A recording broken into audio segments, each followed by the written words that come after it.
শীতকালে মোমো একটা অন্য রকমের কমফোর্টিং খাবার, আর সেটা যদি হয় রাস্তার পাশে বসে তাহলে তো কোনো কথাই নেই।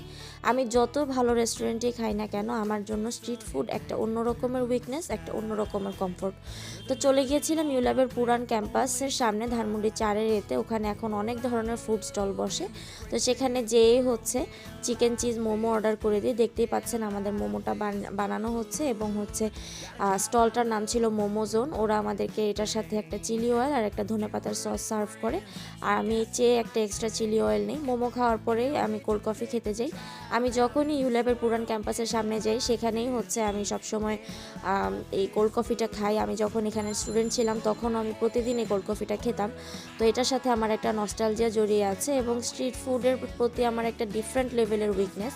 অনেকে এটা হাইজিন ইস্যুজের জন্য হয়তো বা একটু অ্যাভয়েড করতে চান, কিন্তু আমার কথা হচ্ছে যে স্ট্রিট ফুডের একটা ডিফারেন্ট লেভেল এর একটা টেস্ট আছে, আর এটা খেতেও একটু অন্য রকমের মজা।